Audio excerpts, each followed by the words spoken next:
अस्सलाम वालेकुम एवरीवन। तो लास्ट मंथ मैंने एक वीडियो की थी, एक पॉडकास्ट की थी विद वली ख़ान, जिसमें मैंने अपना प्रोसेस और जर्नी बताई थी कि कैसे मैं पाकिस्तान से दुबई और फिर दुबई से डबलिन मूव हुआ अपनी डिजिटल मार्केटिंग की फील्ड में और फिर एड सेल्स में, जो मैं अभी टेक की वर्ल्ड में काम करता हूँ। तो उसमें जो सबसे ज़्यादा मुझे फीडबैक मिला और जो कमेंट्स मिले यूट्यूब पे और लिंक्डइन पे, वो मोस्टली उस प्रोसेस के अराउंड थे जिस प्रोसेस में से गुजर के वो डबलिन का और आयरलैंड का वीज़ा प्रोसेस हुआ था।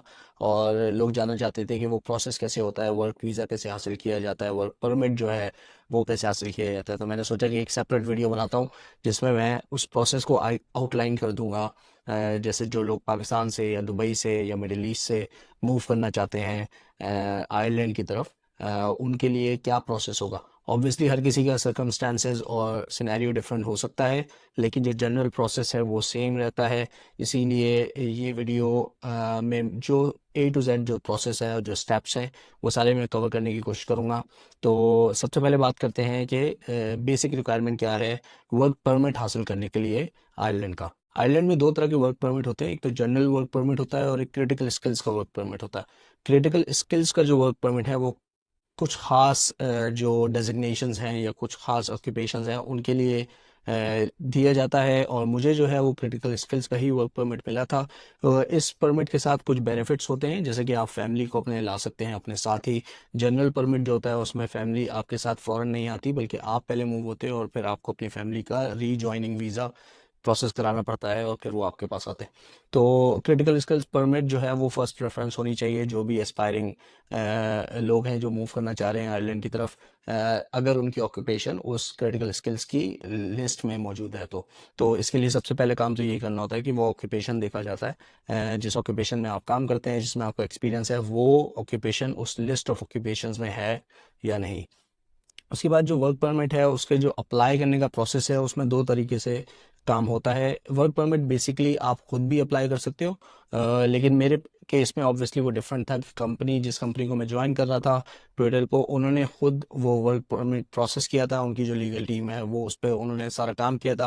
उन्होंने सारे डॉक्यूमेंटेशन नीचे करवा के खुद उस प्रोसेस को, जो एप्लीकेशन के प्रोसेस को हैंडल किया था। तो ये सबसे पहली रिक्वायरमेंट है ऑब्वियसली वर्क परमिट को अप्लाई करने के लिए, चाहे आप वो खुद अप्लाई कर रहे हो या आपकी कंपनी आपके बिहाफ पे अप्लाई कर रही हो। सबसे पहले तो ये होना चाहिए कि आपके पास एक जॉब ऑफर होनी चाहिए, और जॉब ऑफर जो है वो किसी ऐसी कंपनी के थ्रू ही होनी चाहिए जो कि आयरलैंड में बेस करती है, आयरलैंड में टैक्स रेजिडेंट है और रजिस्टर्ड है। तो मेरा ये प्रोसेस बेसिकली शुरू होता है फरवरी 2022, जिसमें मुझे ट्विटर से अप्रोच किया जाता है, और उसमें बेसिकली इंटरनली रिकमेंडेशन थी। तो जो प्रोसेस है मेरा इंटरव्यूज़ का वो काफ़ी फास्ट था। Around end of Feb, with in 2-3 weeks मेरे सारे 4-5 जो इंटरव्यूज़ होने थे वो कंप्लीट हो गए थे, और जो एचआर है उसने वो प्रोसेस ऑफर लेटर का स्टार्ट कर दिया था। वर्क परमिट को अप्लाई करने के लिए जो मेन इंपॉर्टेंट डॉक्यूमेंट है वो ऑफर लेटर है उस कंपनी का। इंटरव्यूज़ ख़त्म होने के बाद it took around 1 month for the company के उन्होंने ऑफर लेटर प्रिपेयर किया और कॉन्ट्रैक्ट प्रिपेयर किया मेरे लिए, जो कि मुझे साइन करना था, और उसके बाद कंपनी वो साइन करके फिर वो ऑफिशियल कॉन्ट्रैक्ट होता और वो उसकी बेस पे वर्क परमिट अप्लाई होना था। तो starting from February it took around 2 months. फरवरी पूरा इंटरव्यूज़ में गुजरा, और फिर मार्च पूरा कॉन्ट्रैक्ट बनने में और ऑफर लेटर बनने में गुजरा।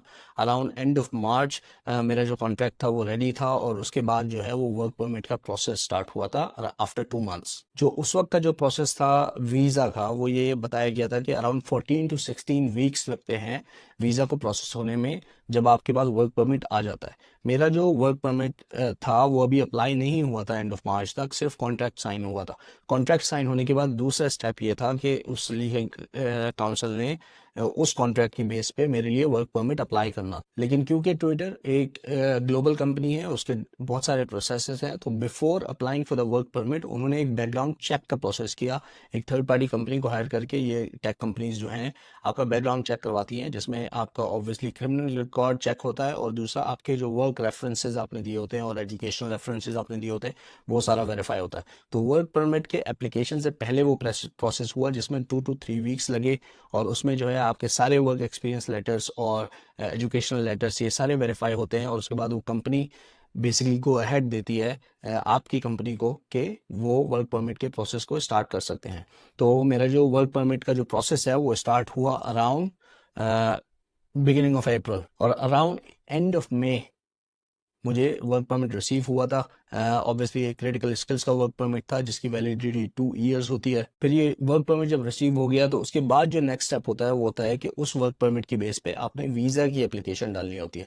और ये वीज़ा की एप्लीकेशन का जो प्रोसेस है ये बेसिकली आपने ही करना होता है, क्योंकि मैं दुबई में था, तो जो वीज़ा की जो अपॉइंटमेंट है वीएफएस की वो दुबई की ब्रांच में होनी थी, तो उसकी अपॉइंटमेंट मैंने खुद लेनी थी।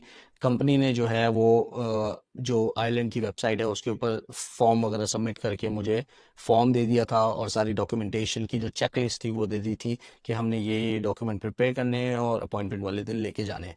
तो क्योंकि मेरा क्रिटिकल स्किल्स का वर्क परमिट था, तो मैं एक ही वर्क परमिट पे मैंने 4 वीज़ा अप्लाई किए थे, अपना, अपनी वाइफ का और 2 किड्स का।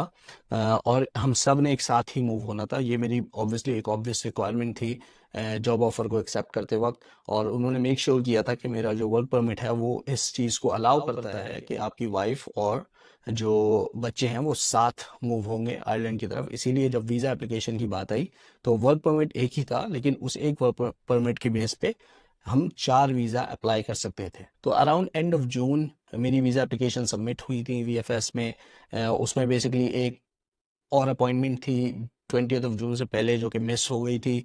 उसकी वजह ये थी कि एक डॉक्यूमेंट था जो कि ट्विटर से आना था, लेकिन वो डिले हो गया था, उसकी वजह से एक अपॉइंटमेंट मिस हुई। लेकिन क्योंकि जो वीएफएस के अपॉइंटमेंट है वो इतना बड़ा इशू नहीं है दुबई में, तो अपॉइंटमेंट आराम से मिल जाती है, तो हम we were able to reschedule it and get और फिर हमें जल्दी ही दूसरी डेट भी मिल गई थी। इसमें जो हमारे लिए जो बेनिफिट हुआ वो ये कि इतना डिले जब हुआ, फरवरी से मेरे इंटरव्यू शुरू हुए थे, और ये अब हम आ गए थे जून जुलाई में, और इस दौरान जो प्रोसेसिंग टाइम्स हैं वो काफ़ी बेहतर हो गए थे।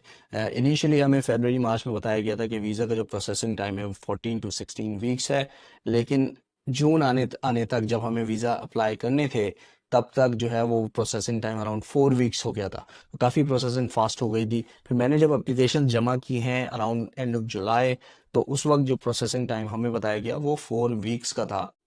तो यही हुआ, अराउंड 4 वीक्स लेटर अराउंड 18 अगस्त हमें वीज़ा मिल गए थे और हम रेडी थे फ्लाई करने के लिए आयरलैंड की तरफ। वीज़ा आने के बाद ऑब्वियसली हमने जो ज्वाइनिंग डेट है कंपनी में ट्विटर में वो डिसाइड की, क्योंकि वीज़ा का वेट हो रहा था और वीज़ा की अनसर्टेनिटी काफ़ी ज़्यादा थी कि वीज़ा कब मिलेगा।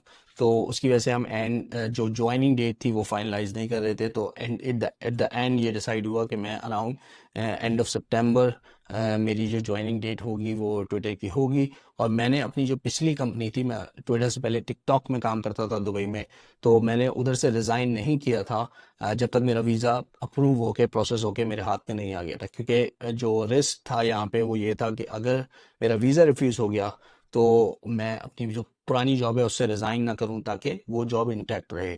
तो इसलिए मैंने तब तक रिज़ाइन नहीं किया था जब तक मेरा वीज़ा हाथ में नहीं आ गया था। इसीलिए वीज़ा आने के बाद भी मुझे 1 महीना लगा ट्विटर को ज्वाइन करने में। तो जो ज्वाइनिंग डेट थी वो अराउंड एंड ऑफ सितंबर 2022 थी, अराउंड 21 सितंबर आई थिंक।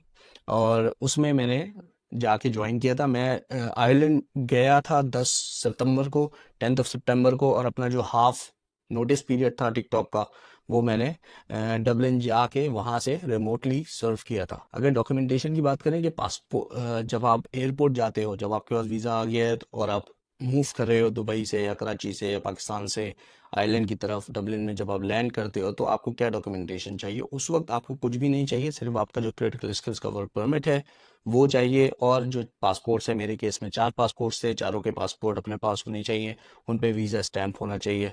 अगर ये आपके पास है तो यू आर गुड। जो एडिशनल डॉक्यूमेंट जो मैंने रखे थे जस्ट इन केस कोई क्वेश्चंस हो, तो उसमें ऑब्वियसली आपका मैरिज सर्टिफिकेट और बर्थ सर्टिफिकेट जो बच्चों के हैं वो रख लिए थे। उसके अलावा कोई और डॉक्यूमेंटेशन एयरपोर्ट की एंट्री के वक्त नहीं चाहिए, क्योंकि इसका जो वीज़ा है वो स्टैंप होता है, तो वो उसी को ही वेरीफाई करते हैं, उनके पास सारी डिटेल्स उस वीज़े के थ्रू होती है। और जब आप पहुंच जाते हो तो बेसिकली आपको 90 डेज़ का टाइम होता है। उस 90 डेज़ के अंदर अंदर आपको एक आईआरपी की रजिस्ट्रेशन होती है, वो जाके करवानी पड़ती है। बेसिकली आप 90 डेज़ के अंदर अंदर जाके लोकली अपने आप को रजिस्टर करते हो और इमिग्रेशन को ये बताते हो कि आप लैंड कर चुके हो, और अब आप अपनी इंटरनल डॉक्यूमेंटेशन जो आयरलैंड के अंदर की है वो कर रहे हो। जो मेन कार्ड होता है आयरलैंड में वो आईआरपी के कार्ड कहलाता है, जो कि बेसिकली आपका री एंट्री वीज़ा होता है। आयरलैंड में अगर आप बाहर जाते हो आइलैंड से और फिर आपको वापस आना है तो आप आईआरपी कार्ड दिखा के वापस आते हो, वही आपका वीज़ा कंसिडर होता है और री एंट्री परमिशन कंसिडर होती है। तो वो आपको आते ही अप्लाई करना पड़ता है। वो मेरे केस में मेरा और मेरी वाइफ का अप्लाई हुआ था। बच्चों का वो अप्लाई नहीं होता है, बच्चों का कोई री एंट्री वीज़ा नहीं होता है। बच्चे अगर आइलैंड से बाहर जाते हैं तो वापस आने के लिए उनको अपने पेरेंट्स के साथ होना चाहिए, और यूजली बर्थ सर्टिफिकेट्स देखे जाते हैं टू इंश्योर कि वो आपके ही बच्चे हैं, और पेरेंट्स और बच्चों का जो रिलेशन है उसको वेरीफाई करके उनको एंट्री दी जाती है। जो मेरे केस में जो वीज़ा मुझे मिले थे चारों के लिए, वो सितंबर से फरवरी तक की वैलिडिटी थी उसकी। जो एक्सपायरी डेट था उस वीज़ा का वो था 15 फरवरी 2023। इसका मतलब ये था कि मैं 15 फरवरी 2023 तक किसी भी वक्त ट्रैवल कर सकता हूँ आइलैंड में। और वो मल्टीपल एंट्री था, तो अगर मैं वापस भी जाना चाहूँ और मेरा आईआरपी नहीं बना हुआ वो, तो मैं दोबारा भी एंटर कर सकता हूँ आइलैंड में विदाउट आईआरपी कार्ड। लेकिन 15 फरवरी 2023 के बाद या तो मुझे नया वीज़ा चाहिए होगा या फिर आईआरपी कार्ड चाहिए होगा। तो इसलिए जल्द अज जल्द जैसे ही हम एंटर होते हैं तो मेक श्योर करना चाहिए कि सबसे पहला काम ये करें कि आईआरपी अप्लाई करें, ताकि अगर आपको किसी भी केस में बाहर जाना पड़े तो वापस आने के लिए आप आईआरपी कार्ड को यूज करके री एंट्री कर सकें आयरलैंड के अंदर। आईआरपी को अप्लाई करने के बाद जो दूसरा सबसे बड़ा काम है वो आके ऑब्वियसली अकोमोडेशन अरेंज करना हो। मेरे केस में ऑब्वियसली आई वाज लकी के जो रीलोकेशन पैकेज था हमारा नई जॉब का ट्विटर से, वो उसमें जो है वो हाउसिंग इंक्लूडेड थी फर्स्ट 3 मंथ्स की। तो मुझे 3 महीने मिल गए थे कि मैं अपने लिए एक परमानेंट अकोमोडेशन ढूंढ सकूं। वो ऑब्वियसली हमें 1 महीने में ही मिल गया था, तो हमने टाइम वेस्ट नहीं किया बल्कि हम फौरन उस नई घर में मूव कर गए थे। घर मिलना आइलैंड में ऑब्वियसली मुश्किल है, इसके ऊपर मैं एक डिटेल में वीडियो बाद में बनाने वाला हूँ कि अकोमोडेशन का क्या क्राइसिस है आइलैंड में। लेकिन हम लोग लकी थे कि हमें घर फौरन मिल गया था, उसमें कुछ टाइम लगा था या कुछ बॉटल नेक्स आए थे, लेकिन फिर भी वी वर ब्लेस्ड के घर मिल गया और हम उस पर मूव हो गए विद इन 1 मंथ। और उसके बाद हमने नेक्स्ट ईयर ऑब्वियसली वो चेंज किया, अभी मैं जहाँ पे हूँ वो दूसरा घर है। लेकिन अकोमोडेशन एक नंबर 1 प्रायोरिटी होती है जब आप यहाँ पे एंटर होते हो। हमारे केस में हमें कॉर्पोरेट हाउसिंग दी गई थी फर्स्ट 3 मंथ्स के लिए। लेकिन अगर जिन लोगों को कॉर्पोरेट हाउसिंग या कोई भी फैसिलिटी नहीं मिले तो उनको मेक श्योर करना चाहिए कि वो अकोमोडेशन को पहले इंश्योर करें, उसके बाद अपनी टिकट बुक करके फ्लाई करें।